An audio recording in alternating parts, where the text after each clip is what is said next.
কুমড়া গাছ, লাউ গাছের নিচে কেউ বিশ্রাম নেয়? বিশ্রাম নেয় কই? বট গাছের নিচে। সুবহানাল্লাহ কইবেন না? একজন লোক, ছোটবেলা গল্প শুনেছি, বট গাছের নিচে শুয়ে শুয়ে আল্লাহর গালি দিচ্ছে। আল্লাহর কেমন বিবেক, ইয়া বড় বট গাছ আর বট ফলগুলা এত ছোট ছোট, আর লাউ গাছ আর কুমড়া গাছের ইয়েটা কি খুব মোটা না চিকন? চিকন হয়ে এরকম বেড়ে ওঠে লাউ গাছ। লাউ গাছরে দিল আল্লাহ এত চিকন করে, ফল দিছে এত মোটা। আর এত বিশাল বড় বট গাছ, এটার ফল হইলো এত ছোট। তো আল্লাহর গালি দিতে দিতে কোন সময় যে ঘুমাই গেছে নিজেও জানে না। হঠাৎ করে নাকের মধ্যে ছটাং করে বট ফল পড়ছে একটা, লাভ দিয়ে উঠছে, নাক দিয়ে রক্ত বের হওয়া শুরু হয়েছে। রক্ত মুছতে মুছতে মনে মনে ভাবে, আসলেই তো আমি বড় একটা উল্লুক্কা পাঠা।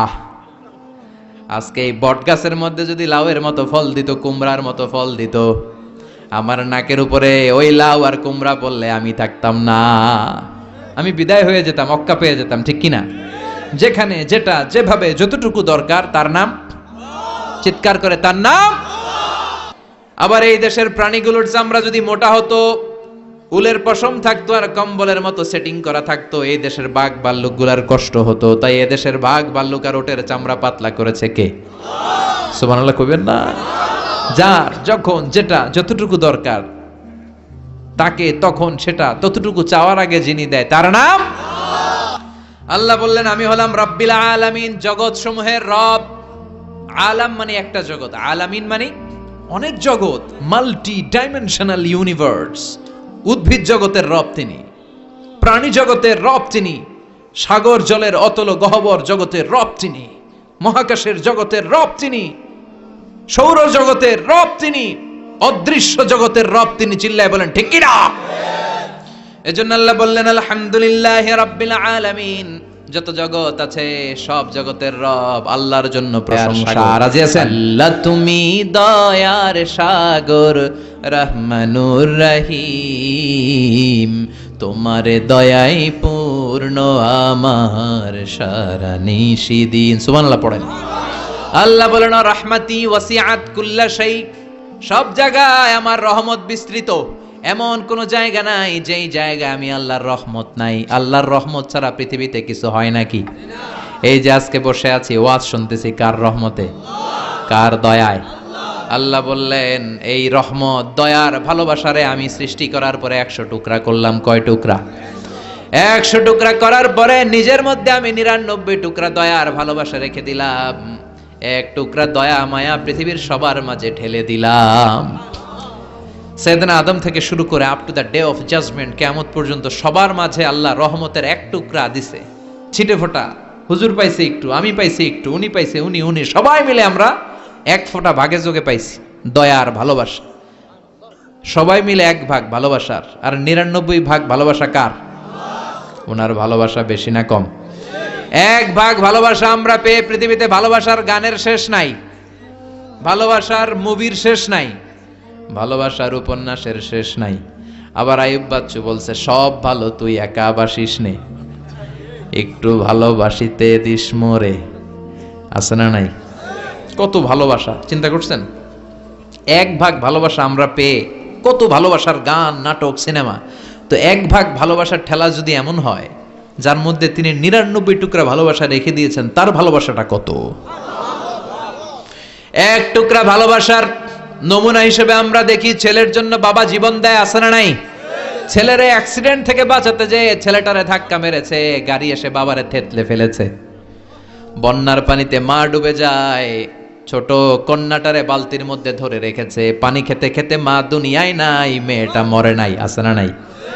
1 টুকরা ভালোবাসার ছিটে ফোঁটা তুমি পেয়েছো। তার নমুনা যদি এমন হয়, 99 টুকরা ভালোবাসা নিয়ে যিনি আরশের উপরে আছে, তার দয়া কত? Do you feel that? Do you imagine that? আপনি কি এটা ফিল করেন? আপনাকে ফিল করতে হবে। এজন্য আল্লাহ বলে গোলাম 24/7, 24 ঘন্টা আমার দরজা খোলা। কত পাপ করেছিস, কত অন্যায় করেছিস, কত পর্নোগ্রাফি দেখেছিস, কত হিন্দি সিনেমা দেখেছিস, কত অশ্লীল মেয়েদের নাচ দেখেছিস, রাত্রিবেলা নেকেড ভিডিও দেখেছিস, কত অন্যায় করেছিস, আজও আমার দরজা তোর জন্য খোলা আছে না নাই? চোখের পানি ছাড়, জায়নামাজটা বিছিয়ে দে, 2 রাকাত নামাজ পড়ে আমার ডাক দে, ডাক দেওয়ার সাথে সাথে তোর দোয়া কবুল হয়ে যাবে। কত পাপ করেছিস, আল্লাহ ডেকে বলে তোর পাপ যদি হয় খালের পানির সমান, বিলের পানির সমান, আমি আল্লাহর দয়া তো সাগরের পানির সমান। তোর পাপ যদি হয় পাহাড়ের সমান, জেনে রাখ আমি আল্লাহর দয়া আকাশের সমান। ভরসা লাগে আল্লাহর উপর, ভরসা লাগে না? মনে রাখবেন এখানে আমরা সবাই পাপী। আমরা কি?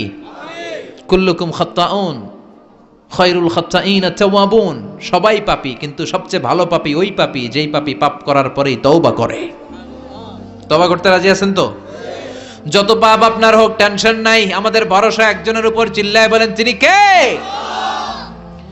বনি ইসরাইলের এক আবেদ 100 বছর ইবাদত করেছে। কিয়ামতের দিন আল্লাহ খুশি হয়ে বলবেন, ও আল্লাহর ওলি, উদখুলিল জান্নাতা বিরহমাতি, go to the paradise with my mercy. আমার দয়ায় আর ভালোবাসায় জান্নাতে ঢুক। আল্লাহর ওলি বলবে, বালবি আমালি, আপনার দয়া দিয়ে জান্নাত কেন? আমার আমল দিয়ে যেতে চাই, আমি নামাজ তো কম পড়ি নাই, তো দয়া লাগবে কেন আপনার? আল্লাহ বলবেন, তাই? আমার দয়া ছাড়া তুই জান্নাতে যেতে পারবি? কি আমল করেছিস তুই? ওকে, লেটস মেক এ ক্যালকুলেশন, চল একটা হিসাব করি। তোর শত শত বছরের তাহাজ্জুদ গুলারে এক পাল্লায় রেখে দে।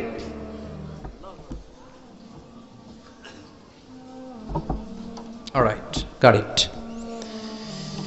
শত শত বছরের আমলগুলো রেখে দে, আর দয়া করে মায়া করে চোখগুলো যে একটা পাল্লায় রেখে দিয়েছি, দুনিয়াতে সৌন্দর্য দেখার জন্য চোখ যে দিয়েছি, চোখটা একটা পাল্লায় রেখে দে।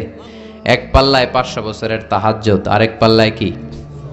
এই দুটি চোখ দিয়েছি বলে দেখো যে কত অপরূপ, নয়নাভিরাম খেতে খামারের জুড়াই জ্বালা, বিধুর ধূপ তোমার দেয়া চোখের শুকুর জানাবো তার ভাষা কই, যতই দেখি ততই যেন পলক ছাড়া চেরই। সুবহানাল্লাহ পড়েন। চোখের এক পাল্লায় চোখ রাখা হবে, আর এক পাল্লায় 500 বছরের তাহাজ্জুদ রাখা হবে। ওজন দেওয়ার পরে দেখা যাবে মুহূর্তের মধ্যে চোখের পাল্লা ভারী হয়ে গেছে। আল্লাহ বলেন, এবার হিসাব বলে তুই জাহান্নামে যাবি, go to the hell fire, জাহান্নামে যা। কয় আল্লাহ মাফ চাই, দোয়াও চাই। জাহান্নামে আমি পড়তে পারব না, মাফ করে দেন, আমি বুঝি নাই। আপনার দয়া রহমত ভালোবাসা ছাড়া কঠিন কালে কারো জান্নাতে ঢোকা সম্ভব? এজন্য আল্লাহ বলেন আমি রহমান, আমি রহিম। এরপর আল্লাহ বললেন মালিক ইয়াউমিদ্দিন, আমি হলাম বিচার দিবসের মালিক। কোন দিবসের মালিক? যেই দিবসে কেউ কাউরে চিনবে না, পীর সাহেব মুরিদরে চিনবে না, মুরিদ পীর সাহেবরে চিনবে না, বাবা ছেলেরে চিনবে না, ছেলে বাবারে চিনবে না, নেতা কর্মীরে চিনবে না, কর্মী নেতারে চিনবে না, ভাই বোনরে চিনবে না।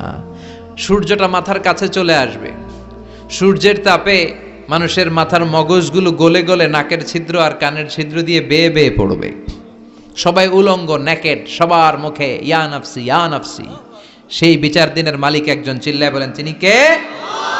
এরপর আমরা পরিচয় দিলাম ইয়াকা না'বুদ, আল্লাহ শুধুই আপনার ইবাদত করি, ওয়া ইয়াকা নাস্তাঈন, শুধু আপনার কাছে আমরা সাহায্য চাই। এবার দাবি দাওয়া, ইহদিনাস সিরাতাল মুস্তাকিম, O Allah show us the right path, show us the correct path. আমাদেরকে পথ দেখায় কে?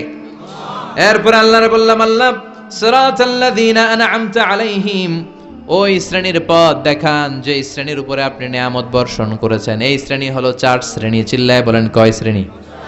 আওয়াজ করে বলেন। 1 নম্বরে নাবিগিন, সিদ্দিকিন, শুহাদা, সালিহিন। বলেন নাবিয়িন, সিদ্দিকিন, শুহাদা, সালিহিন। নবীরা যাদের কাছে ওহী আসতো ওনারা মাসুম। সিদ্দিক হচ্ছে সত্যের ব্যাপারে আপোষহীন, তাদের লিডার হচ্ছে আবু বকর সিদ্দিক। শুহাদা আল্লাহর জমিনে আল্লাহর দ্বীনকে বাস্তবায়নের জন্য তাজা রক্ত ঢেলে যারা শহীদ হয়েছে, ঠিক কি না? আমাকে শহীদ করে সেই মিছিলে শামিল করে নিও, যে মিছিলের নেতা মীর হামজা, খোবায়েবে খাব্বাব আল্লাহর কাছে ছিল অতি প্রিয়, শামিল করে নিও। পড়েন আমিন। এই সাহাবী বললেন আমি সারা রাত তাহাজ্জুদ পড়ব, ঘুমাবো না। এক সাহাবী বলল আমি আর স্ত্রীদের কাছে যাব না। আরেক সাহাবী বলল সারা বছর আমি রোজা রাখবো, আমি কোনোদিন রোজা ভাঙবো না। আল্লাহ রাসূল সাল্লাল্লাহু আলাইহি ওয়াসাল্লাম রেগে গেলেন, কারণ আল্লাহ রাসূল কি এগুলো শিখাইছেন আমাদেরকে? সারা রাত তাহাজ্জুদ এগুলো শিখাইছে? সারা বছর রোজা শিখাইছে? স্ত্রীদের থেকে আলাদা দূরে দূরে থাকা এগুলো শিখাইছে? রাসূল সাল্লাল্লাহু আলাইহি ওয়াসাল্লাম রেগে গেলেন। দেখেন what a check and balance, Islam কতটা ভারসাম্যপূর্ণ জীবন ব্যবস্থা। আল্লাহ রাসূল সাল্লাল্লাহু আলাইহি ওয়াসাল্লাম ডেকে বললেন, কার এত সাহস যে বলেছে সারা রাত তাহাজ্জুদ পড়বে? কই, আমি নবী তো সারা রাত তাহাজ্জুদ পড়ি না, আমি নবী তো তাহাজ্জুদ পড়ি আবার ঘুমাই, তো আমি ঘুমাইয়া আল্লাহর এত বড় প্রিয় বান্দা হতে পারি, তোমার সমস্যা কোথায়?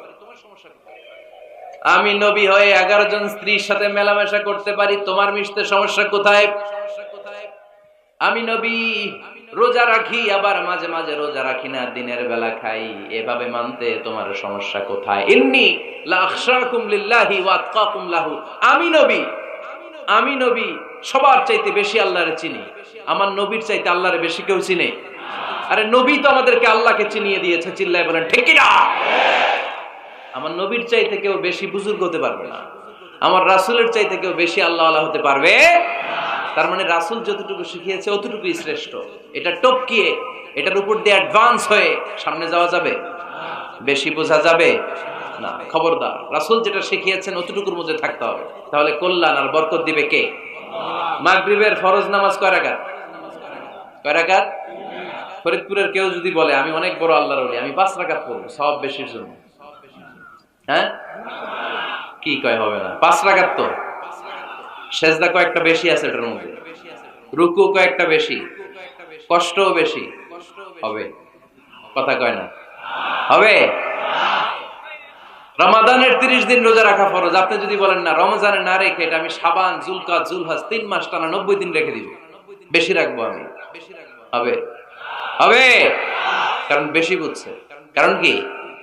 আল্লাহ রাসূলের চাইতে বেশি বোঝা যাবে, আল্লাহ রাসূলের চাইতে বেশি বুজুর্গ সাজা যাবে। খবরদার, never be advanced from Allah and his রাসূল। আল্লাহ এবং আল্লাহ রাসূলের চাইতে আমরা অ্যাডভান্স হব না। আল্লাহ আল্লাহ রাসূল যা দিয়েছেন ওইটাই ফাইনাল। ওইটা কি ফাইনাল? আওয়াজ করে বলেন ওইটা কি? তাহলে সামাজিক সুখ সম্প্রীতির প্রধান মাধ্যম হচ্ছে আল্লাহ আল্লাহ রাসূল যা বলেছে এটাই আমরা মানবো, এর উপরে আমরা কোনো কথা বলতে চাই। এরপর আল্লাহ ঈমানদারদেরকে আবার ডাক দিলেন, বললেন ইয়া আইয়ুহাল্লাযীনা আমানু লা তারফাউ আসওয়াতাকুম ফাওকা সাওতিন নবী, ও বিশ্বাসীরা খবরদার, আমার নবীর কণ্ঠের চাইতে তোমাদের কণ্ঠ বড় করো না। ঘোষণাটা কার? কারণ সাহাবারা আল্লাহ রাসূল সাল্লাল্লাহু আলাইহি ওয়াসাল্লামের চারদিকে এরকম ঘিরে বসে থাকতো, এজন্য সাহাবাদেরকে উদ্দেশ্য করে আল্লাহ বললেন আমার নবীর গলার সাউন্ড যতটুকু তোমাদের সাউন্ড থাকবে অতটুকু বা অতটুকুর চেয়ে কম, এর চেয়ে বড় হওয়া যাবে তাহলে বেয়াদবি হয়ে যাবে। তাহলে কি হয়ে যাবে? বনু তামিম গোত্রের নেতা কে হবে?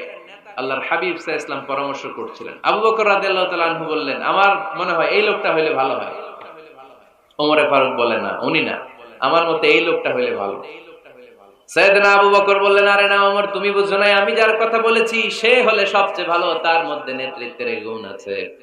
সাইয়েদনা ওমর ফারুক বলেন না, আপনি বুঝেন না, আপনার আমি ভালো বুঝছি, আমি যারে বলেছি সেই হবে নেতা। তর্ক আছে না নাই? এই তর্ক, কথার নাম কথা, কথার পিঠে কথা করতে করতে করতে করতে ওনাদের মধ্যে একটু ঝগড়ার একটা ভাব, বিশ্বনবী বসা, এই ঝগড়া করতে করতে সাউন্ড বড় হয়ে গেছে, এই উনি হবে, উনি বলে না উনি হবে। বিশ্বনবীর কণ্ঠের চাইতে কণ্ঠ উঁচু হয়ে গেল, আরশের উপর থেকে একটা ধমক দিলেন কে? আল্লাহ বলেন খবরদার লা তারফাউ আসওয়াতাকুম ফাওকা সাওতিন নবী, নবীর কণ্ঠের চাইতে কণ্ঠ উঁচু করো না। ওয়ালা তাজহারু লাহু বিল কওলি কাজহারি বা'দিকুম লিবা'দ আন তাহবাতা আমালুকুম ওয়া আনতুম লা তাশউরুন, নবীর কণ্ঠের চাইতে তোমাদের কণ্ঠ যদি উঁচু হয়ে যায় তোমাদের সব নেক আমলগুলো আমি আল্লাহ বাতিল করে দেব। ধমকটা ছোট না বড়? ছোট না বড়? মনোযোগ আছে আপনাদের? যদি নবীর কণ্ঠের চাইতে তোমাদের কণ্ঠ বড় হয়, জীবনে যত ইবাদত করছো সব বাতিল, নামাজগুলো বাতিল, কাজে আসবে না। হজ করছো বাতিল, রোজা রেখেছো বাতিল, সব বাতিল। বেয়াদবি করেছো নবীর সাথে, চিল্লায় বলেন ঠিক কিনা? নবীর কণ্ঠের চাইতে নিচু হতে হবে কণ্ঠ। এই আয়াত আসার পরে সাহাবারা তো এমন ভয় পেলেন, এবার নবীর কাছেই কেউ আসে না। সুবহানাল্লাহ কইবেন না? ভয়ে আসে না, ভয়ে না জানি আমার কণ্ঠ আবার নবীর কণ্ঠের চাইতে উঁচু হয়ে যায়। ওমর ফারুক রাদিয়াল্লাহু তাআলা আনহু ডানে ঘুরে বায়ে ঘুরে কাছে আসে না, আবু বকর রাদিয়াল্লাহু তাআলা আনহু ডানে ঘুরে বায়ে ঘুরে কাছে আসে না। আল্লাহর হাবিব ওমর ফারুককে ডাক দিলেন, এই ওমর সামনে আসো, এদিকে আসো। ওমর ফারুক আসলেন, কিন্তু ওমর ফারুক এত আস্তে আস্তে কথা বলেন, বিশ্বনবী ওমর ফারুকের কথা কানে শোনে না। সুবহানাল্লাহ নাই? এত আস্তে আস্তে ওমর ফারুক কথা বলেন, বিশ্বনবী শুনতে পান না। ওমর কি বললা, একটু জোরে বলো না। ওমর ফারুক একটু জোরে বললেন, তাও শুনেন না। বিশ্বনবী বলেন, আরেকটু সাউন্ড বড় করে বলো, আমি তো শুনি না, জোরে বলো। ভয়, কারণ কণ্ঠ যদি উঁচু হয়ে যায় আমার নবীর কণ্ঠের চাইতে, জীবনের সব ইবাদত শেষ। এজন্য কথা কওয়ার দরকার নেই, ইবাদত গুলো ঠিক থাকে, আওয়াজ করে পড়তে হবে আল্লাহু আকবার। তাহলে 2 নাম্বার গাইডলাইন, লা তারফাউ আসওয়াতাকুম ফাওকা সাওতিন নবী, নবীর কণ্ঠের চাইতে কণ্ঠ উঁচু করো না। আপনারা হজ উমরা করেছেন কে কে দেখি? মাশাআল্লাহ, হাত নামান। যারা আমরা করি নাই, আমরা আল্লাহর কাছে কামনা করি, আল্লাহ আমাদেরকেও তুমি যাওয়ার তৌফিক দাও। আমিন। আমরাও যেন আমার নবীর কবরের সামনে দাঁড়িয়ে নবীর সালাম করতে পারি, তৌফিক দাও। আমিন। আমরাও যেন রাউদাতুম মিন রিয়াদিল জান্নাহে ঢুকে 2 রাকাত নামাজ পড়তে পারি, তৌফিক দাও। আমিন। তোমার ঘরটা যেন তাওয়াফ করতে পারি, তৌফিক দাও। আমিন। মক্কা মদিনার ঐতিহাসিক জায়গাগুলো যেন দেখে হৃদয়টারে ঠান্ডা করতে পারি, আল্লাহ তৌফিক দাও। আমিন। তো যারা গিয়েছেন তারা জানেন, মসজিদে নববীতে নামাজের পরে আপনারা যখন পূর্ব দিকে, প্রথম কাতারের পূর্ব দিকে সবাই লাইন ধরে যেতে যেতে প্রথমে বাম দিকে পড়ে রাউদাতুল মিন রিয়াদিল জান্নাহ, জান্নাতের বাগান সমূহ থেকে একটা বাগান। পুরো মসজিদে নববীর কার্পেটের এক কালার, ওই রাউদাতুল মিন রিয়াদিল জান্নাহর কার্পেটের আরেক কালার। আল্লাহ রাসূল সাল্লাল্লাহু আলাইহি ওয়াসাল্লামের ঘর আর মিম্বার এতটুকু জায়গাকে অন্য কালারের কার্পেট দেয়া হয়েছে। এটা দুনিয়ার বুকে জান্নাতের টুকরার মধ্যে থেকে একটা টুকরা। কোন সুবহানাল্লাহ। হাজিরা খুব ভিড় করে এখানে নামাজ পড়ার জন্য। এটা বাম দিকে পাবেন। এরপরে যেতে যেতে কিছু দূর যাওয়ার পরেই বাঁ দিকে পাবেন বিশ্বনবী সাল্লাল্লাহু আলাইহি ওয়াসাল্লামের কবর, আল কবর আশ শরীফ। আমার নবী এখানে শুয়ে আছে। যেই নবীর কথা আজীবন ওয়াজে শুনলেন, যেই নবীরে নামাজের তাশাহুদে বসে সালাতু সালাম পড়ে শোনা, যেই নবীর জন্য দেহের তাজা রক্ত আমরা বিলিয়ে দিতে রাজি, ওই নবীর কবরের সামনে যে যখন দাঁড়াবেন আর ভাববেন আমার আর নবীর থেকে ব্যবধান 5-6 হাত, এখানে আমার নবী শুয়ে আছে, এইখানে আমি, আপনি কি ধৈর্য ধারণ করতে পারবেন? কথা বলেন, নিজেকে সামলে রাখতে পারবেন? আমার নবীর কোন উম্মত প্রথম যখন উমরা করতে যায়, হজ করতে যায়, নবীর কবরের সামনে দাঁড়িয়ে নিজেকে সামলে রাখতে পারে না, চিৎকার দিয়ে কান্না আসে, চোখ দিয়ে ধা ধা করে অশ্রু ঝরে। যেই নবীর ভালোবাসা আমার হৃদয়ের মধ্যখানে, আমার নবী নাকি শোয়া আছে এই জায়গায় আমার নবী শোয়া। সহ্য হয় না, বুক ফেটে চিৎকার আসে, কিন্তু চিৎকার দেয়া যায় না। কারণ যে আয়াতের তাফসীর আপনাদেরকে শোনাচ্ছি, এই আয়াতটা বিশ্বনবীর কবরের উপরে লেখা। লা তারফাউ আসওয়াতাকুম ফাওকা সাওতিন নবী, তুমি নবীর দরবারে এসেছো, এখানে বড় গলায় আওয়াজ করে কোনো কথা বলা যাবে না। চিল্লায় বলেন ঠিক কি না? এই আয়াতটা আজও লেখা নবীর কবরের উপরে। লা তারফাউ আসওয়াতাকুম ফাওকা সাওতিন নবী, এটা নবীর দরবার। এখানে চিৎকার চেঁচামেচি করে দুরূদ পড়া যাবে না, লাফালাফি করা যাবে না, ভদ্রভাবে আন্তরিকতার সাথে বিনয়ের সাথে নবীরে সালাম দিতে হবে। সুবহানাল্লাহ পড়ো। আল্লাহ রাসূল সাল্লাল্লাহু আলাইহি ওয়াসাল্লাম আমাদের থেকে বিদায় নিলেন, কিন্তু এই আয়াতের হুকুম আজও আছে না নাই? অনুরূপ ভাবে যারা আমাদের উস্তাদ, মা বাবা, আধ্যাত্মিক নেতা, ধর্মীয় গুরু, ইসলামী আন্দোলনের নেতা, তাদের সামনেও উচ্চবাচ্য করে আওয়াজ করা যাবে, তাদের সাথে ভদ্র ভাষায় কথা বলার দরকার আছে না নাই? তাহলে 2টা গাইডলাইন আমরা পেলাম। প্রথম গাইডলাইন হচ্ছে আল্লাহ রাসূল যা বলেছে এটাই ফাইনাল। এটাই কি? কথা বুঝে নাই? আল্লাহ রাসূল যা দিয়েছে সেটা কি ফাইনাল। আর 2 নাম্বার হচ্ছে নবীর কণ্ঠের চাইতে কণ্ঠ উঁচু করা যাবে যাবে না।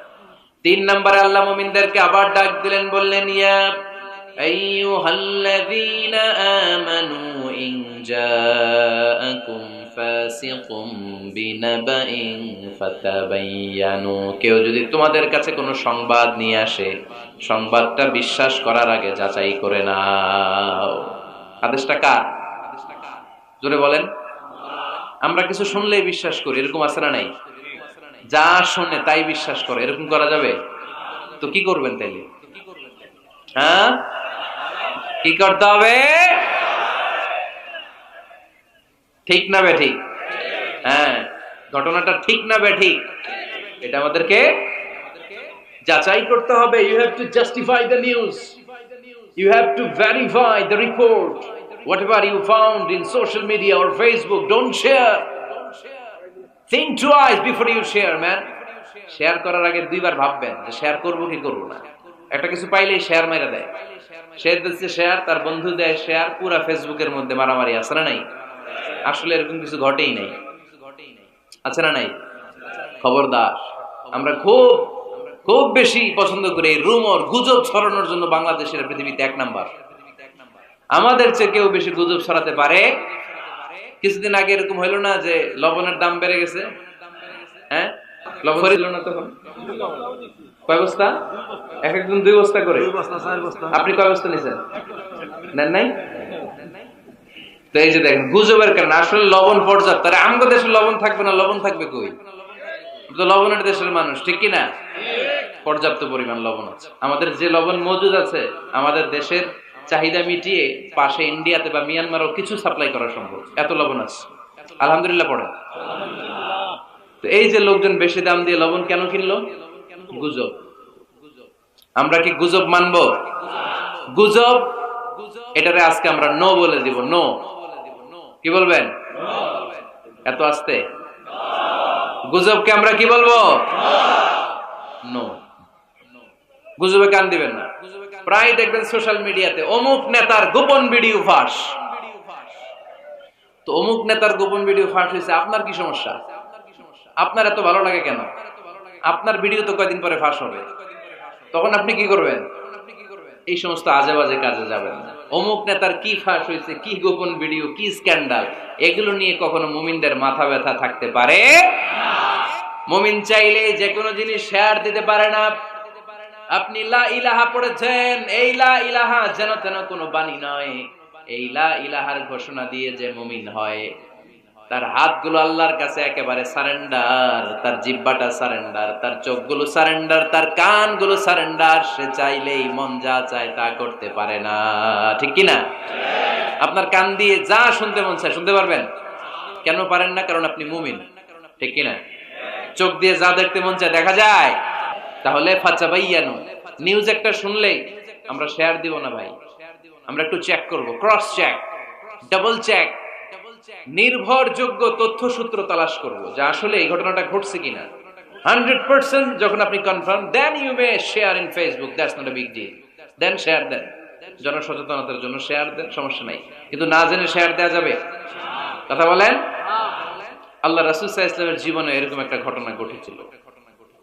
হারিস বিন মিরার রাদিয়াল্লাহু তাআলা আনহু বনুল মুস্তালিকের যুদ্ধে জেতার পরে হারিস বিন মিরারকে বিশ্বনবী দায়িত্ব দিলেন যে হারিস বিন মিরার, তুমি এই এলাকার নেতা, কি করতে হবে আমাদের? বিশ্বনবী বললেন, নামাজ পড়বা, রমাদানের রোজা রাখবা, যাকাত আদায় করবা। মিরার বলে, তাহলে যাকাত নেন? বিশ্বনবী বললেন, না, 1 বছর পূর্ণ হওয়ার পরে যাকাত দিতে হয়। যাকাত কয় বছর পর পর? যাকাত প্রতিদিন দেয়া লাগে? হালানিল হাউল, 1 বছর যখন হবে আমি আমার সাহাবী পাঠাবো মদিনা থেকে, তখন দিয়ে দিও। বিশ্বনবী চলে গেলেন। 1 বছর পরে এক সাহাবীকে রেডি করলেন, যাকাতের সম্পদ নিয়ে আসো বনুল মুস্তালিকের পক্ষ থেকে। ওই সাহাবীর নাম হচ্ছে ওয়ালিদ ইবনে উকবা।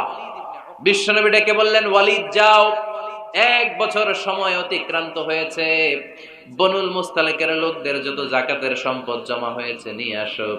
সাইয়েদনা ওয়ালিদ ইবনে উকবা যখন সম্পদ আনার জন্য বের হলেন, ওইদিকে বনুল মুস্তালিকের লোকেরা শুনতে পেল বিশ্বনবীর পাঠানো সাহাবী ওনাদের এলাকায় শুভাগমন করবে।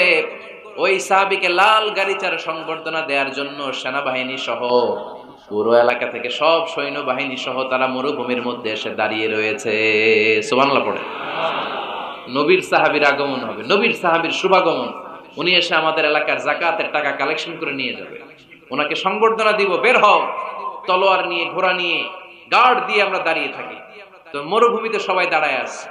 আল ওয়ালিদ ইবনে উকবা মদিনা থেকে বিশাল রাস্তা পাড়ি দিয়ে যখন বনুল মুস্তালিকের এলাকার কাছাকাছি দূর থেকে দেখে তলোয়ার নিয়ে লোকজন দাঁড়ায় আছে। কি নিয়ে দাঁড়ায় আছে? উনি ভাবছে আমারে মারার জন্য দাঁড়ায় আছে। উনি মনে মনে ভাবলেন, বিশ্বনবী পাঠালেন যাকাত নেয়ার জন্য, যাকাত পরে নিব, আগে জান সামলাই। কারণ এলাকার লোকেরা সব তলোয়ার নিয়ে সেনাবাহিনী সহ দাঁড়ানো। আসলে কথাটা কি ঠিক? মারার জন্য দাঁড়ায় আছে? কি জন্য? সম্মান দেওয়ার জন্য, ওয়েলকামিং রিসেপশন দেওয়ার জন্য। উনি ভাবলেন আমারে কচু কাটা করবো, এক কাজ করি, ওদিকে না যে অ্যাবাউট টার্ন, উল্টা করি। যেই চিন্তা ওই কাজ। সাহাবী আল ওয়ালিদ ইবনে উকবা উল্টা ঘুরে গেলেন, মন্দ ধারণা নিয়ে ফিরে যেয়ে বিশ্বনবীরে বললেন, নবী আপনি আমার মায়ের খাওয়ার জন্য পাঠাইছিলেন, যাকাত আনার জন্য পাঠিয়েছেন, কিন্তু তারা যাকাত তো দিবেই না, আমারে হত্যার জন্য তলোয়ার নিয়ে দাঁড়িয়েছিল গো নবী। কথা কি সত্য? উনি ভুল বুঝতে পারছেন, উনি ভুল বুঝেছেন, না বুঝে ভুল কথায় বিশ্বনবীর কাছে প্রচার করে দিলেন। আল্লাহর হাবিব সাল্লাল্লাহু আলাইহি ওয়াসাল্লাম সহজ সরল মনা নবী, সাহাবী তো আর মিথ্যা বলবেন না। বিশ্বনবী বিশ্বাস করলেন, বিশ্বাস করে খালিদ ইবনে ওয়ালিদের নেতৃত্বে 1000 সৈন্যের অভিযান পাঠালেন, বললেন যাও যে দেখো ঘটনা কি, ঘটনা সত্য হলে অভিযান চালাও। আল্লাহ বলেন নবী অভিযান পরে চালায়েন, একটু থামেন। ফাতাবায়ানু ইন জাআকুম ফাসিকুম বিনাবাইন ফাতাবায়ানু, নবী ওয়ালিদ এসে আপনার কাছে দেই তথ্য প্রচার করেছে, তথ্যটা সঠিক নয়, আগে যাচাই করেন তারপরে অ্যাকশনে যান। ঠিক কি না? আমরা ডাইরেক্ট অ্যাকশন মারি, আমরা কি করি? অ্যাকশন অ্যাকশন ডাইরেক্ট অ্যাকশন, সত্য না মিথ্যা ধার ধারি না। আল্লাহ বললেন নবী অভিযান চালাবেন না। ওয়ালিদ যেই কথা আপনারে বলেছে এই কথাটা সত্য নয়। আন তুসিবু কওমান বিজাহালাতিন ফাতুসবিহু আলা মা ফাআলতুম নাদিবিন, আপনি যদি ওই মুসলমানদের এলাকায় না জেনে অভিযান পাঠান, এই অভিযানে যদি কেউ মারা যায়, প্রত্যেকটা মৃত্যুর দায়ভার কিন্তু আপনার কাঁধেই বর্তাবে গো নবী। ঠিক কি না? এই যে আপনি চেক না করে, জাস্টিফাই না করে, নিশ্চিত না হয়ে ওয়ালিদের কথায় বিশ্বাস করেই বনুল মুস্তালিককে অ্যাটাক করার জন্য 1000 সৈন্যবাহিনী পাঠালেন। ওরা যদি আক্রমণ করত, কেউ যদি মারা যেত, এই দায়ভার কার? আমার নবীর। ঠিক কিনা? নবীকে শিখানোর মাধ্যমে আল্লাহ তাআলা গোটা উম্মাহকে শিখাই দিলেন, ইন জাআকুম ফাসিকুম বিনাবাইন ফাতাবায়ানু, কেউ যদি খবর নিয়ে আসে শুনেই বিশ্বাস করো না, আগে যাচাই করো, আগে চেক করো, তারপরে বিশ্বাস করবা। ঠিক কিনা? তাহলে এখন থেকে একটা কিছু শুনলে বিশ্বাস করবেন? একজন এসে বলল, ভাইজান আপনার মেয়েরে দেখলাম আরেক ছেলের সাথে বাজারে ঘোরাফেরা করে, ওই রমনার বটমূলে দেখলাম আপনার মেয়ে আরেক ছেলেরে নিয়ে পষ্টি নষ্টি করে, লোকের কথা বিশ্বাস করে বাসায় যে মেয়ের চুলের মধ্যে ধরে মাইর, আইজো মার কাইলো মাইর। এরকম হইতে পারে না? হয়তো ওই লোক আপনার মেয়ের মতো দেখতে আরেক মেয়েকে দেখছিল। এরকম হয় কিনা সমাজে? একজন এসে বললো, ভাই আপনি এখানে ভাবিরও তো দেখলাম ওই জায়গায় আরেক লোকের সাথে ঘোরাফেরা করতেছে, খবর রাখেন না বাসা? আপনি রেগে মেগে, ঘটনা কি? আমার খেয়ে আমার পরে আরেকজনের সাথে, যে এই বাড়িতে যে মায়ের, কোনো কথা নেই। দেখবেন যে ছোট্ট মারামারি থেকে এই ঘটনা অনেক সময় বিচ্ছেদ বা ডিভোর্স পর্যন্ত গড়ায়। ঠিক কিনা? ওই যে শোনা কথায় কান দিচ্ছেন, ফাতাবাইয়ুন, আপনি চেক করেন নাই। হয়তো আপনার স্ত্রীর মতো দেখতে, বা আপনার স্ত্রী যে জামা পরে, যে পোশাক পরে, এরকম পোশাক পরে আরেক নারীকে দেখছে, আপনার বউ না এটা। আপনার মেয়ের ব্যাপারে যে তথ্য দিয়েছে এটা সঠিক নয়, সে আপনার মেয়ের মতো আরেকটা মেয়েকে দেখেছে, এসে আপনার কাছে বলে দিছে, আপনি বিশ্বাস করছেন। ভেজাল আছে না নাই? এই ভেজালগুলোকে থামানোর জন্য কোরআনে এই বিধানগুলো নাজিল করেছে কে? তাহলে ফরিদপুরের ভাইয়েরা 3 নাম্বার গাইডলাইন, সমাজটাকে সুন্দর রাখার তথ্য একটা শুনলেই বিশ্বাস করবেন না। সিলে কান নিয়ে গেছে শুনলেই সিলের পিছনে দৌড়, নাকি? কি করবেন? আগে কানে হাত দিয়ে একটু দেখবো কান দুইটা আছে না নাই, তারপরে চিলের পিছনে দৌড়াবো। তাহলে এখন থেকে আমরা তথ্য একটা শুনলে বিশ্বাস করব। তাহলে কি করবেন? বলতে হবে কি করবেন? যাচাই বাছাই, জাস্টিফিকেশন অফ দ্য নিউজ। কোন নিউজ জাস্টিফিকেশন ছাড়া আমরা প্রচার করব, বিশ্বাস করব, শেয়ার করব না। 4 নম্বরে আল্লাহ বললেন, ইয়া আইয়ুহাল্লাযীনা আমানু লা ইয়াসখার কওমুম মিন কওম, ওহে আমার ঈমানদার বান্দারা শোনো শোনো, খবরদার কখনো কোনো মুমিন বান্দারে ঠাট্টা করো না, অবজ্ঞা করো না, ঠাট্টা করো না। তার মনে কষ্ট হয় এমন কোন কথা তারে বলো না। নেভার স্কপ অফ এনিবডি, কাউকে নিয়ে ঠাট্টা করবেন না। তার দেহ নিয়ে, তার আকৃতি নিয়ে, তার বংশ নিয়ে। এক লোকের বাবা ছিল চোর, কিন্তু তার ছেলে অনেক ভালো। আপনি কি তারা বলতে পারবেন তুই চোরের ঘরের চোর? বলতে পারবেন? চুরি করছে বাবা, ওর কি দোষ? কথা বলেন। এগুলো কবিরা গুনাহ। আওয়াজ করে বলেন তো কি গুনাহ? তো এই যে আমাদের এক এক ধরনের আকৃতি, এটা কি আমি বানাইছি? আপনি বানাইছেন? দিছে কে? এজন্য কারো দেহের গঠন নিয়ে যদি আপনি অবজ্ঞা করেন, এটা প্রক্ষান্তরে আপনি স্রষ্টাকে নিয়ে অবজ্ঞা করলেন। কারো দেহের আকৃতি নিয়ে যদি আপনি তুচ্ছ করেন, তাকে তুচ্ছ করেননি, আমার রবকে আপনি তুচ্ছ করেছেন। চিল্লায় বলেন ঠিক কিনা? খবরদার, তুই কালু, তুই লম্বু, তুই মোটু, তুই কানা, তুই রোহিঙ্গা, আছে না নাই? ইদানিং ইদানিং এটা খুব চলে। এই রোহিঙ্গা নামটা আছে না, ফরিদপুর এগুলো ঢুকে নাই না? আমাদের ওইদিকে দেখি কি অবস্থা, কারোর সাথে কেউ লাগলে তুই রোহিঙ্গা। কি আশ্চর্য, এই গালি কবে আসলো? হ্যাঁ, অনেক ধরনের গালি। ঢাকায় আরেকটা চলে ফইন নির্বুত, কি বলে এই, এগুলো আগে শুনি নাই আমরা, রিসেন্ট এগুলো বলা শুরু করছে। ফইন নির্বুত, রোহিঙ্গা না, এগুলো বলে আপনি কাউকে অবজ্ঞা করতে পারবেন? পারবেন না। খবরদার, এটা কবিরা গুনাহ, এটা ছোট গুনাহ মনে করবেন না। কারণ আকৃতি নিয়ে তুচ্ছ করা যায় না, কারণ আকৃতি দান করেছে কে? ওয়াল্লাযী ইউসাউবিরুকুম ফিল আরহামি কাইফা ইয়াশা লা ইলাহা ইল্লা হুয়াল আজিজুল হাকীম। তিনি এমন সত্তা যিনি তোমাদের চেহারার অবয়ব দিয়েছেন, তোমাদের আকৃতি দান করেছেন তখন যখন তোমরা মায়ের পেটের ভেতরে ছোট্ট জোকের মতো ছিলা। মায়ের পেটের ভেতরে আমরা যখন সবাই এত ছোট্ট, তখনই আমাদের চেহারার আকৃতি দিয়েছে কে? কে সুন্দর হব, কে ছেলে হব, কে মেয়ে হব, কে মোটা হব, কে চিকন হব আমার ইচ্ছা হয়েছে? আওয়াজ করে বলতে হবে, কার ইচ্ছায়? প্রত্যেককে যদি আল্লাহ প্রত্যেকের নিজের চেহারা ডিজাইন করতে দিতেন, আল্লাহ যদি বলতেন তোমার চেহারাটা কেমন হবে তুমি ডিজাইন করো, তাহলে আপনি আপনারা কেমন বানাতেন? হ্যাঁ বলেন, ফরিদপুরের ভাইরা বলেন, সুন্দর করে বানাতেন তাই না? সবচাইতে স্মার্ট, সবচেয়ে সুন্দর করে আমি আমার চেহারাটা বানাতাম যদি আমাকে ডিজাইন করার সুযোগ দেওয়া হতো। কিন্তু এই সুযোগ তো আল্লাহ দেন নাই। ডিজাইন স্বয়ং করে দিয়েছেন কে? কোন নারীকে যদি আল্লাহ বলতে, এই নারীরা তোমাদের চেহারা কার কেমন লাগবে তোমরা বানাও, প্রত্যেক নারী কি করতো? বিশ্ব সুন্দরী করে নিজেকে বানাতো। খুদ ধরার মতো কোনো জায়গা সে নিজের জন্য রাখতো না, ঠিক কিনা? কিন্তু এটা আল্লাহ দেন নাই। এই আকৃতিটা আমাদেরকে সরাসরি দান করেছেন কে? খবরদার, আমাদের অনেকে বিকলাঙ্গ, আমাদের অনেকের হাত ছোট, পা বড়, দেখতে মোটা, কেউ চিকন, কেউ কালো। খবরদার, কারো আকৃতি নিয়ে কখনো কোনো অবজ্ঞার সুরে, ঠাট্টার সুরে কোনো কথা আমরা বলবো না। রাজি আছেন? সবাই রাজি আছেন? আল্লাহ রাসূল সাল্লাল্লাহু আলাইহি ওয়াসাল্লামের এক সাহাবী ছিল, নাম ইবনে মাসউদ রাদিয়াল্লাহু তাআলা আনহু। ওনার পায়ের নলা ছিল খুব চিকন, অস্বাভাবিক চিকন, স্বাভাবিক না। তো উনিও এটা ঢেকে রাখতেন, দেখাতেন না কাউকে। একদিন উনি খেজুর পাড়ার জন্য খেজুর গাছে উঠলেন। খেজুর গাছে ওঠার পরে নিচ থেকে সাহাবারা পায়ের চিকন নলা দেখে ফেলছে। দেখে সবাই হাসি, সবাই হেসে কুটি কুটি। বিশ্বনবী বললেন, হেসো না, খবরদার, আমার ইবনে মাসউদের পায়ের চিকন নলা দেখে হেসো না। আমার ইবনে মাসউদের এই পায়ের চিকন নলা যদি মিজানের পাল্লায় উঠিয়ে দেয়া হয়, কিয়ামতের দিন উহুদ পাহাড়ের চেয়েও ভারী হয়ে যাবে। খবরদার, আমার ইবনে মাসউদকে আমার আল্লাহ অনেক পছন্দ করে, তার পা চিকন দেখে তাকে তুচ্ছ করো না। আল্লাহর হাবিব সাল্লাল্লাহু আলাইহি ওয়াসাল্লামের 11 জন স্ত্রীর মধ্যে থেকে একজন স্ত্রী ছিলেন একজন স্থূল আকৃতির, অবেসিটি ছিল, একটু মোটা। ওনার নাম ছিল সাফিয়া রাদিয়াল্লাহু তাআলা আনহা। আম্মা জান আয়েশার সাথে একবার সাফিয়ার ঝগড়া। নবীদের বউদের মাঝে মাঝে মাঝে ঝগড়া হতো, তবে সেটা হতো মধুর ঝগড়া। সুবহানাল্লাহ পড়েন। আম্মা জান আয়েশা রাদিয়াল্লাহু তাআলা আনহার বাসায় একদিন বিশ্বনবী বসা ছিলেন, আর একজন স্ত্রী, বিশ্বনবীর আরেকজন স্ত্রী রান্না করে কিছু খাবার আম্মা জান আয়েশার ঘরে পাঠিয়েছেন।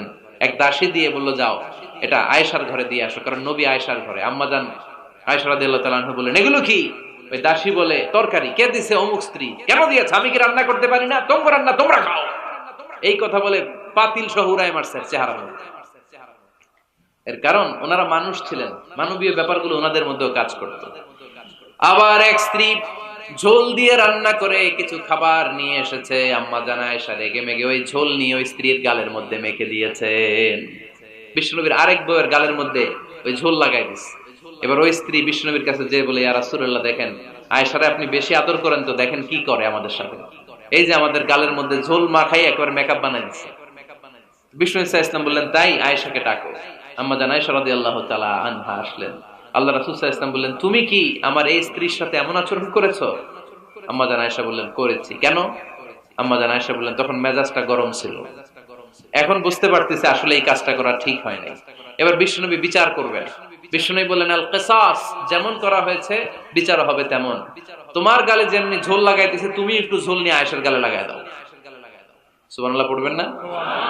ওই স্ত্রীও কিছু ঝোল নিয়ে আম্মাজান আয়েশার গালে লাগাই দিল। এখন দুইজনে হাসতেছে, বিশ্বনবীও হাসলেন, আরশের উপর থেকে খুশি হয়ে গেলেন কে? তো স্ত্রীদের মধ্যে মাঝে মাঝে এটা ঘটতো। সাফিয়া রাদিয়াল্লাহু তাআলা আনহা ছিলেন একটু মোটা। আম্মাজান আয়েশা বললেন, ইয়া রাসূলুল্লাহ, দেখেন আপনার মোটি বউ, আপনার মুটকি বউ, এই মোটি বউ বলে একদিন একটা গালির মতো দিয়ে ফেলছে।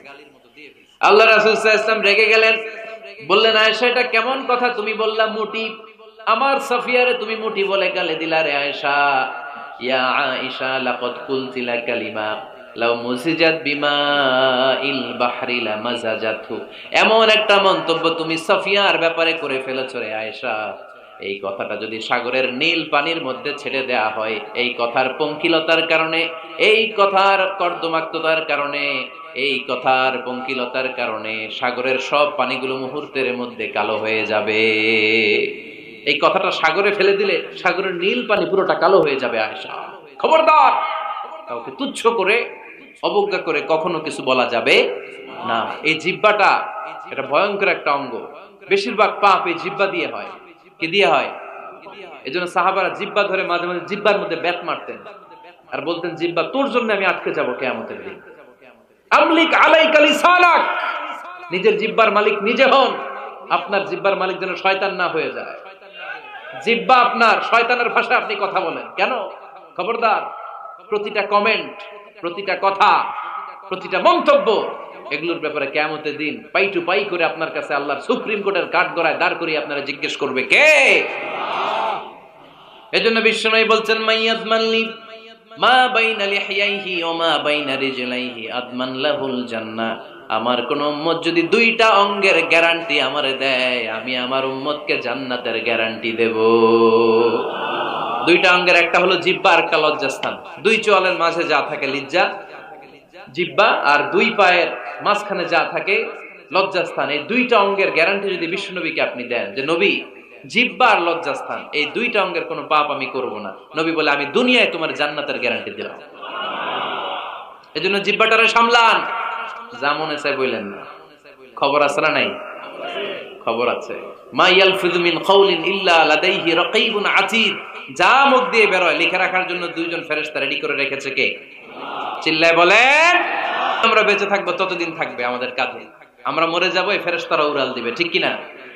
দুই কান্দে জি ছিল যে তোমার দুইজনা পাহারা, তোমারে একলা থুইয়া পালাইছে তাহারা। তোমার আটকুঠুরি নয় দরজা বন্ধ এবার হলো রে হলো, মুখে আল্লাহ রসুল সবে বলো, ও মুখে আল্লাহ রসুল সবে বলো। দুয়ারে আইসাছে পালকি নাই হরি গাও তোলো রে তোলো, মুখে আল্লাহ রসুল সবে বলো, ঠিক না? এজন্য সাবধান। আমলিক আলাইকা লিসানাক, নিজের জিহ্বার মালিক নিজে হন। মন যা চায় মুমিন তখন ইচ্ছা মতো মন মতো কোনো মন্তব্য ছুটতে পারে না। বিশ্বাসী বলে যদি নিজেকে দাবি করে, নিজের জিহ্বার মালিক নিজে থাকার দরকার আছে না নাই? তাহলে 4 নম্বরে আল্লাহ বললেন, লা ইয়াসখার কওমুন মিন কওম, কেউ কাউরে ঠাট্টা করব না আমরা, অবজ্ঞার সুরে কোনোদিন কাউরে কোনো কথা বলবো না। এরপরে 5 নম্বরে আল্লাহ বললেন, ওয়ালা তালমিজু আনফুসাকুম, খবরদার তোমরা অন্যের দোষ খোঁজো না। দোষ খুঁজবা নিজেদের, কিন্তু সমাজে আমরা অন্যের দোষ খুঁজি কি খুঁজি না? 5 নাম্বার, ওয়ালা তালমিজু আনফুসাকুম, নেভার ডিসফেম ইচ আদার, একে অপরের দোষ খোঁজো না। আমাদের সমাজে কিছু লোক আছে নিজের দোষ দেখে না, খালি অন্যের দোষ দেখে, আছে না নাই? চায়ের দোকানে বসে বসে দেখবেন বলবে, এই বাড়িতে এই সমস্যা, ওই বাড়িতে ওই সমস্যা, ওই বাড়িতে মারামারি, ওই বাড়িতে কাটাকাটি, তোর বাড়িতে কি সমস্যা ওইটা বল, তোমার বাড়িতে কি সমস্যা ওইটা বলো মিয়া। আছে না এরকম? এই হুজুর ভালো না, এই সমস্যা, ওই হুজুরও ভালো না, এই হুজুরও খারাপ, এই হুজুরের এই সমস্যা। তুমি হুজুরের কি সমস্যা? তুমি হুজুরের কি সমস্যা আগে জাতির কাছে ওইটা বলো। আগে নিজে ভালো হও, নিজে ভালো তো জগৎ ভালো। জন্য খবরদার অন্যের দোষ খুঁজবেন না, এটা খুব বাজে একটা স্বভাব, খালি অন্যের দোষ খোঁজে। যে নিজে নিজের দোষ খুঁজতে পারে, যে নিজে নিজের সমালোচনা করতে পারে, সে সবচেয়ে বুদ্ধিমান। কারণ অন্য কি করছে এই ব্যাপারে আপনারা ধরবে আল্লাহ। কথা বলেন না কেন? আল্লাহ আপনাকে ধরবে, আপনার কি সমস্যা, আপনি কি করলেন, শুধু ওই ব্যাপারেই আপনি জিজ্ঞাসিত হবেন। এজন্য আল্লাহ বললেন, তাদের উপর আমার লানত, তাদের উপর ধ্বংস যারা প্রকাশ্যে অপ্রকাশ্যে অন্যদের দোষ খুঁজে বেড়ায়, দোষ বলে বেড়ায়, এরকম আছে না নাই? আল্লাহ লানত দিয়ে বললেন ওয়াইলুল লিকুল্লি হুমাযাতিল লুমাযা। গোপনেও দোষ খোঁজে, প্রকাশ্যেও দোষ বলে, তাদের উপর আল্লাহ লানাত। হুমাযাতিল লুমাযা, এই লুমাযা শব্দ থেকে আল্লাহ এনেছেন ওয়ালা তালমিযু আনফুসাকুম, একে অপরের দোষ খোঁজো না, নিজের দোষ খোঁজো, সেই সবচেয়ে বুদ্ধিমান। তাহলে আমরা আত্মসমালোচনা করব। কি করব? খেয়াল রাখবেন, সবচেয়ে খারাপ হচ্ছে সমালোচনা। সবচেয়ে খারাপ কি? তারপর কিছুটা ভালো যেটা, সেটা হচ্ছে আলোচনা। সেটা কি? আলোচনা। সবচেয়ে ভালো হচ্ছে আত্মসমালোচনা।